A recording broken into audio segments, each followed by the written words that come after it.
nasılsın? Neler yapıyorsun? Teşekkürler, iyiyim. Sen nasılsın, neler yapıyorsun?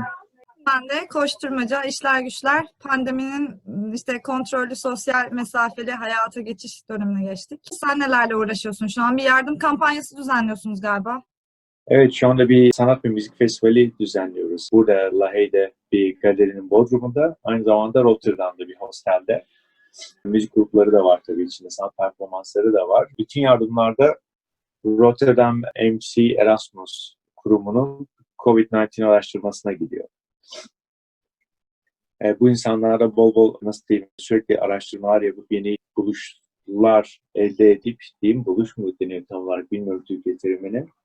Sürekli dünyanın bir veri bankasına yeni bilgi sağlıyorlar ve bu tabii ki dünyadaki bütün hastanelerde kullanılıyor güncel olarak bu kurumun bulduğu buluşlar. Biz de bu yüzden o kurumu desteklemeye karar verdik. Hazır etkinliklerimiz, sergilerimiz de seneye kadar ertelenmişken. Çağdaş sanatla ilgilendim. Pek çok da sanat okulunda okudun. Ama sanırım asıl serüven bu Hollanda'daki bayağı eski, bayağı prestij sahibi Kraliyet Sanat Akademisi'ne kabul edilmenden sonra başladı. O süreçten biraz bahsedebilir misin? Sınavlar nasıldı? Sonrasında neler yapmaya başladın? Şu şekilde oluyor genelde sınav süreçleri. Portfolyo yapıp gösteriyorsun. Okulların belli dönemleri var. Genelde bahara denk gelen dönemler. O dönemlere randevu alıp kabul edilirsen portfolyonu göstermeye hak kazanıyorsun. Ondan sonra ikinci bir sınav daha oluyor, ikinci bir eleme sistemi. Ve bu kadar. Tamamen mülakat ve portfolyo üzerine sınava girişler. Okula girdikten sonra tabii ki değişiyor her şey. Özellikle ilk senede bir sürü deneysel işler yapmanı, farklı materyaller, farklı alanlarda çalışmanı bekliyorlar. Daha önceki yaptıklarını tam tersini yapmanı bekliyorlar. İkinci, üçüncü sınıftan sonra da yavaş yavaş özgür olmaya başlıyorsun. Kendi kendine buluyorsun işleyeceğin konuları, çalışacağın materyali. Zaten sürekli bir okulda sergi hazırlama, sunum yapma söz konusu oluyor. Sınavlarımız da bu şekilde oluyor. Alan veriyor, galerilerinden birisini veya sınıflarından bir tanesini veriyor. Orayı galeriye çevirip olabilecek en profesyonel şekilde sergi açmaya çalışıyorsun kendi alanında diyebilirim.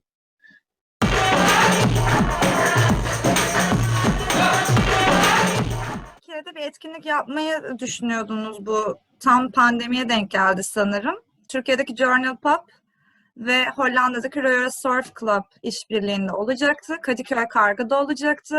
Bu etkinlik tamamen iptal mi oldu yoksa ileri bir tarihe mi atıldı? Gelecekte de Türkiye'de bir takım etkinlikler düşünüyor musunuz? Evet, ilk etkinliğimiz olacaktı Türkiye'de. Burada Rotterdam'dan Everydays Friday'in de beraber katılımıyla Türkiye'deki elektronik müzik ve sanatseverlerle tanışmak istedik.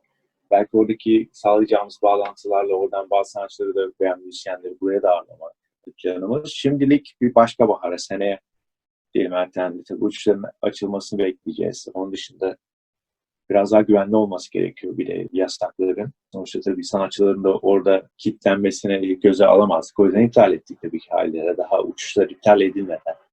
Hollanda'daki kolektif bilinci düşündüğünde ve çağdaş sanat alanında bir takım çıkarımlarda bulunduğunda Türkiye'nin dezavantajlarını, avantajlarını nasıl değerlendirebiliyorsun kıyaslama yaptığında? Çağdaş sanat alanında Türkiye'de çok galerilere bağlı olarak görüyor sanırsam. Galerilere ve büyük kurumlara bağlı geçiyor. Nasıl diyeyim, bir sanatçının karnını doyurabileceği sergiler diyeyim. Türkiye'de bir inisiyatif ve kolektif eksikliği görüyorum özellikle. Tabii devlet de yer sağlamıyor insanlar. Hani buyurun bu bina işte boş bina, gelin buraya işte 15 sanatçı yerleşin, bir kolektif yapın. Öyle çabaları da yok tabii ki devletin. Öyle bir, nasıl diyeyim, durumu da yok tabii ki ekonomik krizden dolayı. İlk olarak sanat ve kültür bütçeleri kesildi. Biraz da normal hani öyle bakıldığı zaman. Ama insanların da pek bir sanırsam ya hevesi yok ya çok zor. Hani devlet de çok nasıl diyeyim, buradaki kadar özgür olmayan bir devlet tabii ki haliyle. Tabii dediğim gibi büyük kurumların koruması altında geçiyor her şey. Bu birazcık sıkıntı sanırsam. Çünkü galeri sanatı başkadır. Bir de tabii işin birçok öbür tarafı da var çağdaş sanatta oluşan. Sadece galeriler değil. Biraz azınlık bir kitle var diyebiliriz sanırım genel olarak. Bir de Evet.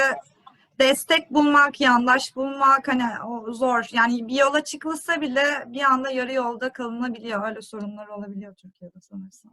Evet, ya tabii burada da oluyor öyle sıkıntılar ama benim de kendi tecrübemden Türkiye'de daha zor olabiliyor tabii, insanların da kendi hayatlarını da düşünmesi gerekiyor. Hani biraz zor bir ülkeden bahsediyoruz. Gerek ekonomik gerek kültürel olarak.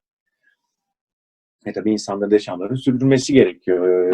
Eğer haftanın 5-6 günü işe gitmen gerekiyorsa kiranı ödeyebilmek için, hani haftanın bir günü için bir stüdyo almak, bir kolektif oluşturmak, bu da biraz hani aslında mantıklı gelmiyor böyle düşünülünce. Hani insanların normal bir yerden sonra vazgeçmesi diye. Müzik etkinlikleri olarak da bilmiyorum, şu anda bir sanırsam 3-5 sene olmuştur herhalde çok iyi takip etmeyeli. Türkiye'deki underground müziğe özellikle. En son gördüklerim fena değildi ama Instagram'dan sağdan soldan gördüklerim. Yani özellikle genç kesimi, 20 yaş altı kesimi çok açık bir nasıl diyeyim? Hani burada yeni yeni keşfedilen şeyler Türkiye'de 20 yaş altı elektronik müzik üreten insanlar tarafından biliniyor direkt olarak. Bu şaşırtmıştı benim hayal. Çünkü ben Türkiye'deki o kadar bilinçli değildim. O kadar güncel değildi benim müzik bilmeye. Özellikle elektronik müzik bilgi. O konuda fena değiller ama tabii alan bulmaları lazım. Hani sadece bir mekanda da olmuyor. Öyle de bir sıkıntı var. Türkiye'de de benim önceki müzik gruplarıyla edindiğim tecrübeden fark ettiğime göre hani sürekli İstanbul'da turluyorsun gibi bir durum var. Hani bir İstanbul dışında zaten hani belki bir iki şehir var. Hani gidip performans yapıp yeni insanlarla tanışabileceğin, yeni kitlerle tanışabileceğin veya yeni müzisyenlerle çalışma yapacağın sanatçılarla tanışabilmen daha zor oluyor. Herkes bir yere tıkıldığı için.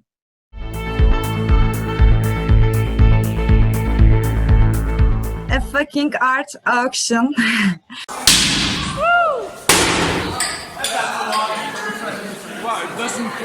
O sanat müzayedenizde bir tane arabanın böyle camlarını parçalıyordunuz teaserından. Orada sanatçıya iletmek istediğiniz mesaj neydi? Sonrasında neler yaşandı? Çok büyük bir mesaj yoktu. Oralara çıkartmalar yapıyordum ben. Sanat Akademisi'nde bayağı ufak bir odada başlayıp sonra büyüyen çıkartmalar. Sonra bir yani bağımsız olarak edindiğimiz gücü kanıtlayalım dedik. Hani nasıl yapalım? Nasıl bakın bizim kendi yaptığımız açık arttırmalar, işte sergiler de para ediyor. Nasıl insanların gözüne sokabiliriz derken çok mütevazi şekilde o parayla biraz da fonlamayla minik bir tane sanat arabası aldık. Diyelim çok 2 kişilik 45 kilometre limiti olan ufak bir araba. Sonra sanatseverler o açık arttırma sonunda para karşılığı arabaya isterse tag atabiliyorlardı sprey böyle. İsterse bir vuruş hakkına sahip oluyorlardı hokey sopasıyla. Tabii o para da direkt sanatçılara gitti eşit olarak. Öyle komik bir etkinlik yapmıştı. Ve arabanın da parçalanması gerekiyordu ki biraz burada da Bakü'nün anarşisinden esinlenmiştim. Hani arabayı zaten parçalamak için almıştım. Arabayı alıp bölük galeri yapacaktım. Bayağı ufak bir galeri, mobil bir galeri arabadan ki okul bitince de devam edebilelim sergilere. İşte o da hem arabayı hem galeriyi, gelecekteki galeriyi hem de sanatçıları fonlamak için yaptığımız bayağı nasıl diyeyim, çok çılgın gözükse de bayağı güvenli bir şekilde ve organize edilmiş olan performansı diyelim. Yani böylece arabada Parçaları sanat arabanın eseri şu an. görünüyor. Nasıl? Arabanın parçaları nerede şu an? Şu anda akademinin bahçesinde duruyor hala. Yakın gelecekteki projelerinden biraz bahseder misin? Ama önce sanırım bu akşam çalıyorsun. 6.15'te online radyoda çalacağım, online festivalde. Barış Kampanyamızın festivalinde. Onun dışında yakın gelecekte çok fazla planlarımız yok. Çünkü 6 hafta sonra başlayacak 100 kişiden fazla etkinlikler, açık havası 250 kişilik etkinlikler. Tabii ikinci bir dalga olasılığı da var. O yüzden çoğu şeyi de aralığa erteledik. Aralıkları belki bir kilisenin içinde bir sanat sergisi ve elektronik müzik festivali yapmayı düşünüyoruz. İlki geçtiğimiz ay olacaktı. Onu aralığa aldık. Belki yine Aralık'ta bir geçen sene yaptığımız bir galerinin Bodrum'unda sahil partisi vardı. Beach Club partisi mi? Çok İngilizce terim kullanmak da istemiyorum. Bodrum'da sahil partisi yaptık diyebilirim. Üst katında roller disco var, sanat eserleri vardı. O sergiyle ve alt katla alakalı bir sergi vardı diyeyim. Alt katında sabah 5'e kadar kumun üstünde biraz ahenimsi bir şekilde müzik dinledik kumun üstünde. Onu belki bu sene tekrar yapmayı düşünüyoruz. Tabii ki açılırsa her şey yani çok belirsiz. Bayağı belirsiz. Bu akşamki setini insanlar sonrasında, çünkü şu an bunu banttan yayınlayacağım ben ilerleyen günlerde. Sonrasında herhangi bir yerden dinleme şansları var mı dinleyicilerin ya da izleyicilerin, video vesaire paylaşmayı düşünüyor musun herhangi bir yerde? Evet, Royal Surf Club'ın Facebook sayfasında, bir de Everyday is Friday'in Facebook sayfasında ve ikisinde YouTube sayfalarında da yayınlanacak. Öbür DJ'ler de, yani insanlar buradaki underground ne tarz müzikler çalıyor, ne tarz müzikler dinliyor diye merak ediyorlarsa öbür DJ'lere de bakmalarını tavsiye ediyorum. Aktif olarak kullandığın sosyal medya hesapları hangileri, işlerini yayınladığın ve etkinliklerden haber verdiğin? En çok Facebook ve Instagram zaten fix olarak. Bir de web sitemden geçmiş etkinlikleri, işleri, konularını, yazılarını bulabilirler. Ritüel haline gelen noktalı boşluk doldurmacalı sorularım var blogdan YouTube'a taşıdığım. 2 tane soru hazırladım senin için. Bir tanesi benim dönüm noktam nokta noktadan sonradır. Akademiye başladıktan sonra diyebilirim. Veya akademi bitirdikten sonra.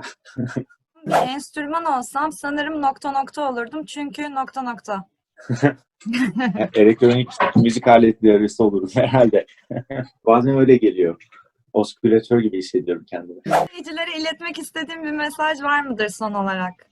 Güçlü olun, sabırlı olun. Umarım iyi günlere çıkacağım. Başka diyecek bir şeyim yok herhalde şu aralar. Bol bol gülün, yok sağlarsınız yani. O da güzel bir sanırsam tavsiye. Faruk, teşekkür ediyorum katıldığın için, konuk olduğun için. Çok sağ ol.